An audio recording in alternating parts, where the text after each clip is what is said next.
harakat qilmoqdamiz. Tasviriy san'at olamiga lavhamiz orqali sayohat qilamiz. Marhamat. San'at bu so'zsiz hikoya. Mana shu galereyada har bir chiziq, har bir rang, har bir nuqta o'z sirini yashiradi. Bugun biz ijod olamining sehrli eshigini ochamiz. Bunda rassomning sehrli dunyosi gapiradi. Har bir asar ortida qanday orzu va qanday hissiyotlar borligini muallim emas, muallifning o'zi gapiradi. Rassomchilik insoniyatning eng qadimiy va eng go'zal san'atlaridan biri. U so'zsiz gapiradi, ammo har bir tomoshabinning qalbida o'ziga xos ovoz uyg'otadi. Tarixga nazar tashlasak, ilk rasmlar g'or devorlariga chizilgan bo'lib, ular o'sha davr odamlarining hayoti, his-tuyg'usi va orzularini ifodalagan. Bugungi kunda rassomchilik bu nafaqat qog'oz va bo'yoq, balki turli texnikalar, materiallar va raqamli texnologiyalar orqali yaratiladigan badiiy olamdir. Har bir rang bu hissiyot, har bir chiziq bu hikoya, har bir asar esa rassomning ichki kechinmalari va hayotiy tajribasining jilvasidir. Rassomchilik san'ati insonni o'ylashga, his qilishga, dunyoni boshqacha ko'rishga undaydi. Uning mo'jizasi shundaki, birgina rasm yuzlab so'zlardan ko'proq narsani ayta oladi. Hozirgi lavhamiz qahramoni san'atga oshno qalbli insonlardan. Tursunoy Sattorova rassomchilikka endi kirib kelgan bo'lsa-da, uning Sumbula nomli ko'rgazmasi O'zbekiston Zamonaviy san'at muzeyida tomoshabinlarga namoyish etildi.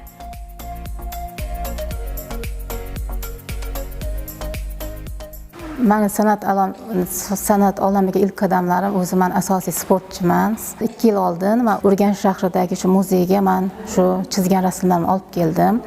Mana muzeydagilar rasmlarimni ko'rishdi, baho berishdi va men bilan ishlashni va ko'rgazmangizni o'tkazaylik deb menga taklif qilishdi. Meni birinchi yaratgan asarim esimda, barg chizganman.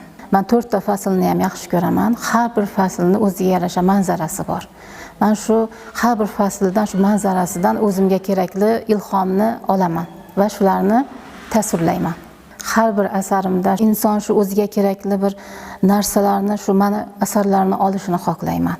Men gullarni chizayotgan paytimda har bir inson shu gullarga qarab o'zini chiroyli ekanligini, hamma insonni qalbi chiroyli. Qalbi chiroyli ekanligini tasavvur qilishini xohlayman. Tasviriy san'at insonga hamma narsa beradi. Tasviriy san'atda siz orzularingizni amalga oshadi. Miyangiz dam oladi, ilhomlanasiz, yengil bo'lasiz. Meni ko'rgazmamning nomi Sumbulajon Sumbula o'rab ola gul bilan deb nomlanishiga sabab shu hozir Sumbula oyi. Shuning uchun shunaqa deb nom qo'ydik va ko'proq shu nimada tasvirlangan daraxtlar, yaproqlar, gullar tasvirlangan, shunga shunaqa nom berildi. Men 10 yildan beri birinchi marta O'zbekistonga, Xorazmga kelgan edim. Turkiyada yashayotgan edim, lekin birinchi ko'rgazmam mana shu yerda bo'lgan. Birinchi qadamim bu yerda boshlagan. O'zimning kasbim biologiya bo'lsa ham san'at men o'zimni qalbimdan toshgan, dunyoqarashimni ifoda qilib beradigan va mening uchun juda ham ahamiyatli bo'lgan bir soha. Mencha Tursunoyni juda ham farqli bir ong osti bor, rivojlangan, boy ong osti bor.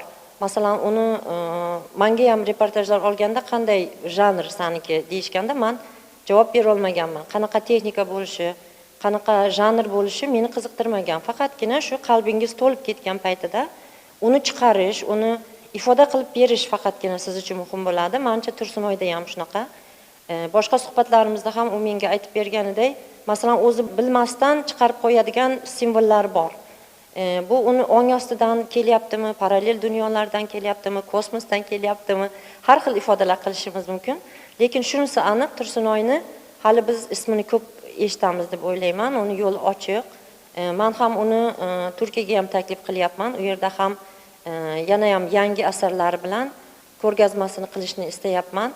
Men unga butun o'zimni, uni taqdirini, uni dunyoqarashini, uni harakatlarini va hali ochilishi kerak bo'lgan boshqa qirralarini ham ko'rib yetyapman va butun samimiyatim bilan unga baxt, omad tilayman.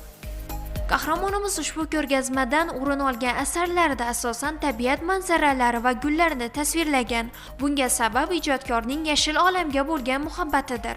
Tursunoy Sattorova singari ijod olami vakillari juda ko'pchilikni tashkil qiladi va ularning asarlaridan biz ma'naviy zavq olamiz. Ayniqsa yoshlarning tafakkuri va salohiyatini oshirishda bu kabi ijod namunalarini hissasi katta.